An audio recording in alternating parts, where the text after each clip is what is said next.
What's going on, everyone? This is Aaron here from GA Fan TV. So I'm joined here today by a Donegal fan, actually, of matter of fact, Patrick Sharkey from GEA Zone. So we just done a podcast there. We run through a couple of different things in regards to the Ulster Championship back in last year, so in the past 10 years or so.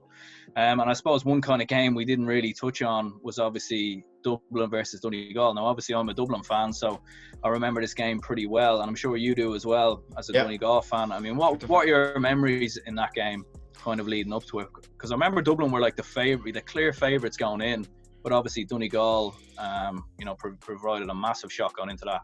It was the biggest. We were expected to get beat. I just remember, listening to in the radio in the morning, there was like this big consensus about Dublin's going to win it and all the rest. But then I think Peter Canavan was the only person that was really giving Donegal a chance as a pundit. Yeah. On the radio, it was all the odds were against me and all the rest. So yeah, it was like we were there just to make up numbers, but like it was a masterclass by many ways in Jim McGuinness. Like I think, like in many ways, like I think the result actually probably helped Dublin kind of in the next 5 years, because what they done was really kind of, Jim Gavin kind of identified that he couldn't just have the same approach for every game. He had to make changes depending on who they were playing. But yeah, I mean, I remember going into that game, definitely, like Dublin certainly looked like the, favourite team. But in the end, Donegal just seemed to kind of have the masterclass. I mean, it's like, what was your opinion on Jim McGuinness, I suppose, kind of coming into 2014? I mean, he'd obviously won the All-Ireland in 2012. What was your opinion on his football and kind of him as a man, I suppose? Well, we had a bad year in 2013 where we got relegated to Division 2 and we got knocked out of the Ulster quarterfinals. But there's a lot of respect for Jim McGuinness that he reshuffled the backroom team, brought in new men and stuff. I remember me and my father speaking to one of the assistant coaches, Paul McGonigal, and he was like, we're going for an All-Ireland. That's what he was saying. He was just saying that we were going for an All-Ireland. This was back before Christmas, and did basically go for the All-Ireland and get into the final and stuff. So there was a lot of respect and there was a little bit of belief that, Jim McGuinness had it there. Yeah, no, definitely. They definitely, definitely kind of provided a shock. And then in terms of the All-Ireland final, I remember he was playing Kerry. I mean, that's I suppose that's the only kind of disappointment for Donegal that year, that you beat, one of the best teams probably ever, and then unfortunately against Kerry it didn't quite work out. What would you say kind of went wrong in that game against Kerry? I know the man quite well, and he might even be watching this video, but there was Dark OConnor, or the Jigger as he's more commonly known, should have maybe got that goal chance early on that would have built on the momentum to push us through near the end. I think that was maybe the big killer in the game and all the rest. So yeah, I don't want to point out him as an individual, but they were a masterclass and all the rest. So Kieran Donaghy played a blinder that game too. We maybe should have marked him a bit more, but I actually remember going into that game that Kerry even slightly adjusted the way that they play. Like normally Kerry, it's always this attractive base football, great players like Colm Cooper, Tomas O'Shea, all these guys. But I remember actually going into that game, they actually, because of how Donegal had beaten Dublin, I think Kerry just completely readjusted the way they played. They played almost like a blanket defence themselves in many ways, just to try and actually counteract what Donegal actually offered and brought into that game. I suppose taking it back to the 2014 game versus Dublin, I mean, what was the feeling like? I mean, where did you watch the game? And I suppose were you at the game? Yeah, it was at the game. It was in the Cusack stand. It was in the Cusack stand, and it was just, I was there. The atmosphere was electric. The crowd was already on its feet and a good buzz, because beforehand, the Donegal Miners, which had a few people from my own club, beat the Dublin Miners, which contained a lot of the players like Brian Fenton on the team and all the rest before the game, which was, so Donegal fans already had that momentum going in. No, I wasn't at the game myself now, to be honest, but I do remember from watching it on the TV, it definitely it definitely was a massive shock. Like, I remember even speaking to Dublin fans after it, and it was just like you couldn't quite believe it. Like, it was like, did we because I remember Dublin were in front for quite a significant time, like in the first half, but then in the second half it all just fell apart, and like it fell apart really badly. But and like, I suppose, like, what was the feeling around Donegal fans that you spoke to? Like, what were they kind of thinking in regards to that?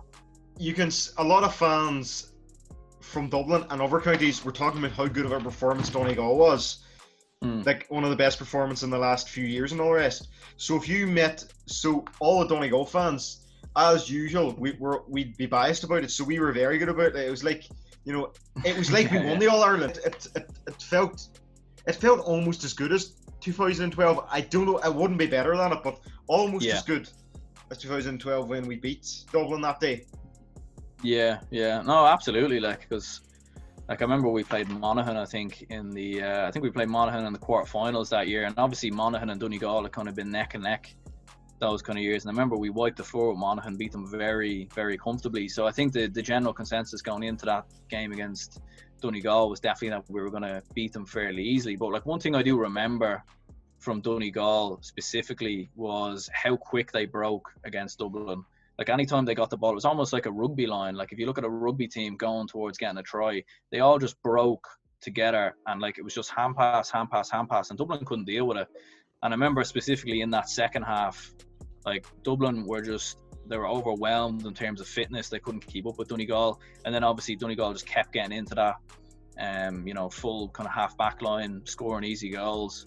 And it was definitely a great day for Donegal fans. But I suppose, like, what would you say about Jim McGuinness kind of leaving that year and Donegal? Because I still think, like, he definitely probably could have stuck around for a few more years. I know he had that great opportunity. He went over, I think, to some soccer club or something like that. But I mean, like, what's your kind of opinions on Jim McGuinness leaving Donegal that year?